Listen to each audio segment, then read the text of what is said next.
সরকারি সম্পত্তি লুট ও হুমকির অভিযোগ উত্তাল গঙ্গাসাগরের কয়লাপাড়া। প্রাক্তন রাষ্ট্রপতি ডক্টর এপিজে আব্দুল কালামের হাত ধরে সূচিত গঙ্গাসাগরের কয়লাপাড়া সৌরবিদ্যুৎ প্রকল্পটির কাজ কঙ্কালসার দশা। 2006 সালে উদ্বোধন হওয়া এই স্বপ্নের প্রকল্পটি একসময় আলোকবর্তিতা হলেও বিদ্যুৎ পরিষেবা স্বাভাবিক হওয়ার পর সরকারি অবহেলায় তা বন্ধ হয়ে যায়। এরপর থেকেই শুরু হয় সরকারি সম্পত্তি লুটের পালা। স্থানীয়দের অভিযোগ, রাজ্যে তৃণমূল কংগ্রেস ক্ষমতায় আসার পর থেকেই রাতের অন্ধকারে প্রকল্পের মূল্যবান সোলার প্লেট, দামি ব্যাটারি ও যন্ত্রপাতি একে একে চুরি হতে থাকে।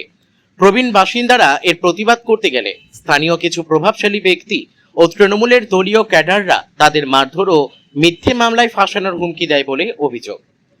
ভয়ে এতদিন মুখ বুজে থাকলেও সম্প্রতি পরিস্থিতির বদল ঘটতেই ক্ষোভের বিস্ফোরণ ঘটে এলাকায়। আজ কয়লাপাড়ার বাসিন্দারা প্রজেক্ট চত্বরে সংঘবদ্ধ হয়ে তীব্র বিক্ষোভ প্রদর্শন করেন। তাদের প্রশ্ন, প্রাক্তন রাষ্ট্রপতির স্মৃতি বিজড়িত এই সরকারি সম্পত্তি কার মদতে লুট হলো? ঘটনার নিরপেক্ষ তদন্ত ও দোষীদের শাস্তির দাবি জানিয়েছেন তারা। এই স্পর্শকাতর বিষয়ে স্থানীয় তৃণমূল নেতৃত্বের সাথে যোগাযোগের চেষ্টা করা হলেও এখনো কোনো প্রতিক্রিয়া মেলেনি। এলাকায় বর্তমানে চাপা উত্তেজনা বিরাজ করছে। দক্ষিণ 24 পরগনা গঙ্গাসাগর থেকে রবীন্দ্রনাথ পড়ুয়ার রিপোর্ট, বিগ নিউজ বাংলা। হ্যাঁ, আমাদের সোলার প্লেট ছিল, আর টিএমসি সরকারের আমলে সেগুলো সব উধাও হয়ে গেছে। এবারে রাতারাতি সেগুলো উধাও হয়ে গেছে, কোটি কোটি টাকার মাল। এবারে আমরা চাই দোষীরা যেন শাস্তি পায়। ব্যাটারি প্লেট, মেশিন, এখানে কি ছিল? কি এখানে প্রজেক্ট ছিল, রাষ্ট্রপতি উদ্বোধন করে গেছে। এপিজে আব্দুল কালাম উদ্বোধন করেছিল। তারপর কি প্রজেক্ট চলছিল? হ্যাঁ, প্রজেক্ট চলছিল, সবার বাড়িতে বাড়িতে আলো জ্বলছিল। যা সরকারি লাইন আছে এই প্রজেক্ট বন্ধ হয়ে গেছে আমাদের, তার জন্য মাল ছিল স্টকে।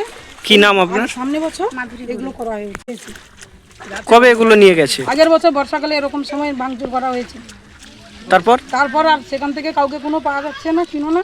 আমরা চাই আন্দোলন করে আমরা জিনিসপত্র কিছু যেন পাওয়া যায়, বা কে করেছে, কারা নিয়েছে, কাদের মাধ্যমে এগুলো হয়েছে, সেইটা আমরা যেন শাস্তি চাই। এগুলো করতে চাই আমরা। এই তো এসছি, যারা নিয়েছে তাদেরকেও ডেকেছি, তারা কেউ আসে না। আমরা তার জন্য এইসব কজন এসে বলছি। কি নাম আপনার? শিলারানী দাস, কয়লাপাড়া বাড়ি। খুব এই প্রজেক্ট কোটি কোটি টাকার প্রজেক্ট 2004 সালে এপিজে আব্দুল কালাম ডক্টর উনি উদ্বোধন করতে এসেছিলেন এখানে। এই প্রজেক্ট রাতের অন্ধকারে এরা লুট করেছে। পঞ্চায়েত সমিতি শতনু মাইতি, সন্দীপ পাত্র, আমাদের গ্রামের কয়লাপাড়া গ্রামের উপপ্রধান অমিত ঘোড়ই, এরা রাতারাত্রি কাউকে কিছু না বলে, গ্রামবাসীকে না বলে এরা লুট করেছে মাল। গ্রামবাসী কিছু বলতে গেলে বলছে কেস দিয়ে দেবো, মিথ্যা কেস দিয়ে আমাদেরকে ফাঁসিয়ে দেবে, তাই গ্রামবাসীকেও মুখ খুলেনি। প্রজেক্টের ভেতরে কোটি কোটি টাকার মেশিন ছিল, ব্যাটারি ছিল, সব চুরি করেছে এরা রাতের অন্ধকারে। চুরি করে কারা? সন্দীপ পাত্র, অমিত ঘোড়ই, শতনু মাইতি, এরা পঞ্চায়েত সমিতির নাম করে এরা লুট করেছে মা। এবার গ্রামবাসী বলতে গেলে বলছে কেস দিয়ে দাও, এর নামে মিথ্যা কেস দিয়ে দেবে, তার নামে মিথ্যা কেস দিয়ে দেবে। গ্রামবাসী ভয়ে মুখ খুলেনি।